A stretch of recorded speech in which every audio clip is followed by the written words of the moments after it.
বছর শেষে আবারও কি সন্দেশখালী সংঘাত? সোমবার সন্দেশখালীতে যাচ্ছেন মুখ্যমন্ত্রী, ঠিক তার পরের দিনই সন্দেশখালীতে যাওয়ার ঘোষণা করেছেন বিরোধী দলনেতা শুভেন্দু অধিকারী।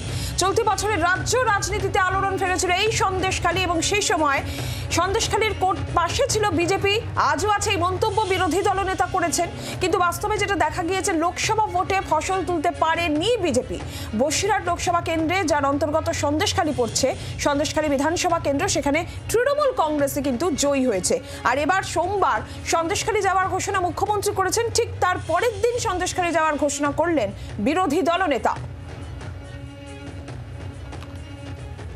শুভেন্দু অধিকারী। তিনিও সন্দেশখালী যাবেন। মুখ্যমন্ত্রী মমতা বন্দ্যোপাধ্যায় সোমবার সন্দেশখালী যাচ্ছেন, আর ঠিক তার পরের দিনই শুভেন্দু অধিকারী যাচ্ছেন।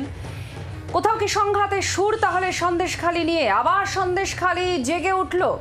পরের দিনই সন্দেশখালীতে শুভেন্দু অধিকারী যাওয়ার কারণ কি? যে সন্দেশখালী যার হারায় নির্বাচন হয়েছে, উপনির্বাচনে হার হয়েছে বিজেপি, যে সন্দেশখালী ব্যাপক আলোড়ন ফেলেছিল রাজনীতিতে, সেই সন্দেশখালীতে নির্বাচনের পরেও দুটো নির্বাচন হয়েছে, সেখানে হারের পরেও কেন এই ঘোষণা শুভেন্দু অধিকারীর? কেন তিনি মুখ্যমন্ত্রীর কর্মসূচির পরের দিনে সন্দেশখালী যাওয়ার কথা ঘোষণা করলেন?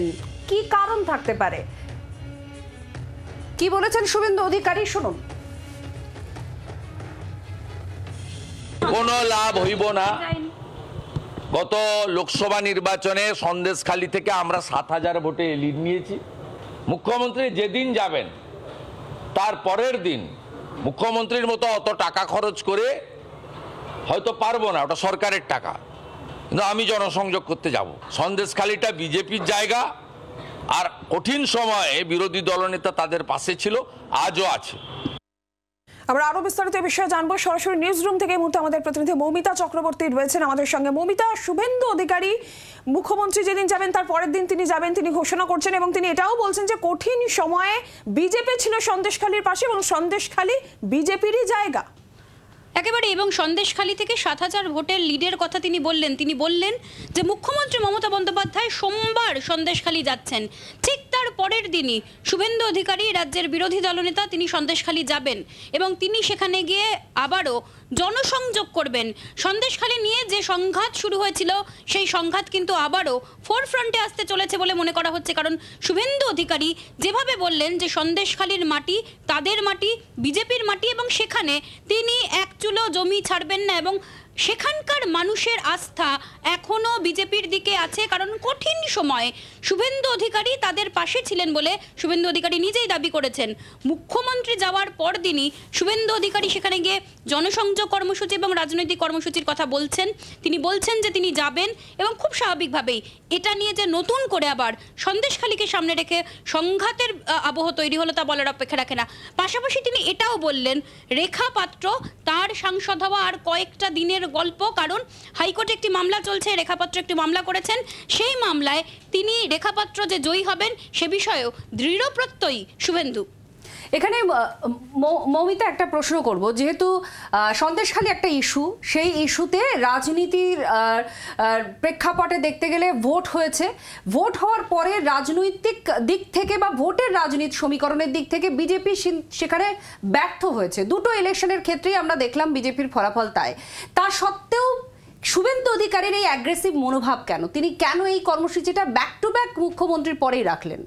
দেখো, শুভেন্দু অধিকারীকে যারা চেনেন রাজনৈতিক মহলে, তারা সকলেই জানেন যে শুভেন্দু অধিকারী তার স্টাইল কি, রাজনৈতিক মহলে তার স্টাইল কি, এবং তিনি নির্দিষ্ট একটি মোডে চলেন। খুব স্বাভাবিকভাবেই মুখ্যমন্ত্রী যেখানে সন্দেশখালী নিয়ে যাচ্ছেন, এবং সন্দেশখালী নিয়ে প্রথম দিন থেকে বিজেপি তাদের যে রাজনৈতিক কর্মসূচি, সেই কর্মসূচি করেছেন, এবং সেক্ষেত্রে শুভেন্দু অধিকারী বারবার গেছেন, দফায় দফায় সেখানে কর্মসূচি করেছেন, লিগাল হেল্প করেছেন, এবং রেখাপাত্রকে প্রার্থী করা সেখান থেকে সেটা শুভেন্দু অধিকারীরই সিদ্ধান্ত ছিল বলে বিজেপি সূত্রের খবর। খুব স্বাভাবিকভাবেই মুখ্যমন্ত্রী যাওয়ার পরের দিনই যে শুভেন্দু অধিকারী যাবেন তা এক প্রকার নিশ্চিত ছিল। এবার সরাসরি শুভেন্দুবাবু সেটা ঘোষণা করলেন। ধন্যবাদ মৌমিতা।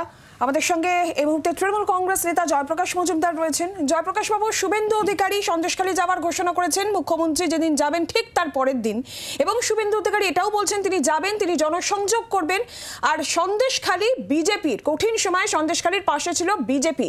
আপনি কি বলবেন?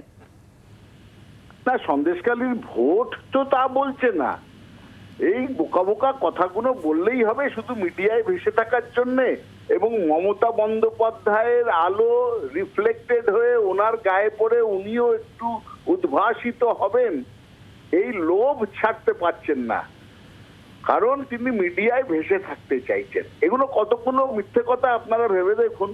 সন্দেশখালী বিজেপির 2024-এর নির্বাচনে কি হয়েছে?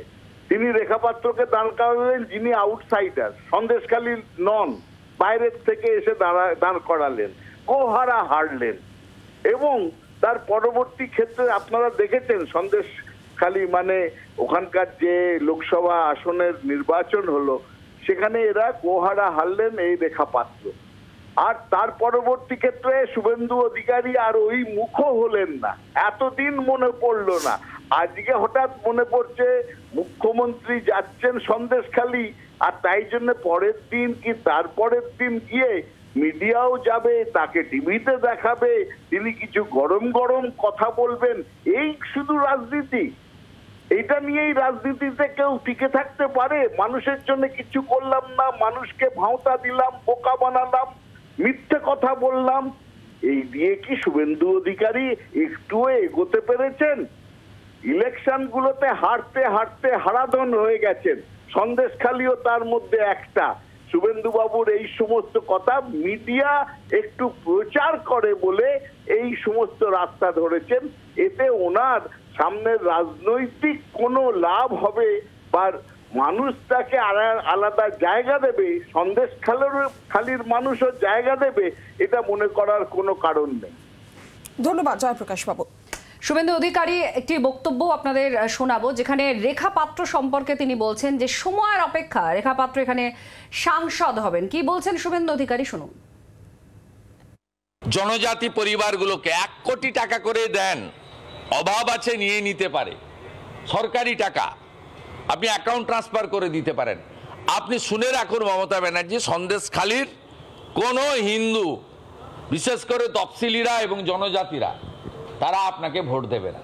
আপনাকে ভোট দেবে পিঠা তৈরি করা শেখ শাহজাহান এবং তার কোম্পানি। আমরা 7000 ভোটে এগিয়ে আছি, আগামী দিনে আরও বেশি ভোটে আমরা জিতব। এবং যে মামলা চলছে হাইকোর্টে রেখা পাত্রের, তাতে রেখা পাত্রের এমপি হওয়া শুধু সময়ের অপেক্ষা। আর এবার আপনাদের শোনাবো, মুখ্যমন্ত্রী মমতা বন্দ্যোপাধ্যায় গতকালকেই তিনি ঘোষণা করেছেন যে 30 তারিখ অর্থাৎ সোমবার তিনি সন্দেশখালী যাবেন। এই প্রসঙ্গে মুখ্যমন্ত্রী কি বলেছিলেন শুনুন। আগামী 30 তারিখ বেলা 1টায় আমার অফিসিয়াল প্রোগ্রাম সন্দেশখালীতে থাকবে। এটা হচ্ছে গভর্নমেন্টের পাবলিক ডিস্ট্রিবিউশন প্রোগ্রাম। ইতিমধ্যে আপনারা জানেন যে আমরা যেগুলো আমাদের কাছে পেন্ডিং ছিল, বিভিন্ন লক্ষ্মীর ভান্ডার থেকে শুরু করে বাংলার বাড়ি থেকে শুরু করে আমরা অনেকটাই করতে পেরেছি। তার মধ্যেও জেলাতেও কিছু থাকে কাজ, সেগুলো প্রায় 20,000 মানুষের কাছে ওই মিটিং থেকে বিভিন্ন পরিষেবা তুলে দেওয়া হবে ক্যাম্প ওয়াইজ করে। স্টেজ থেকে আমি হয়তো বড় জোর 100 জনের হাতে তুলে দিতে পারবো। বাংলার আওয়াজ, বাঙালির আবেগ, জি 24 ঘন্টা।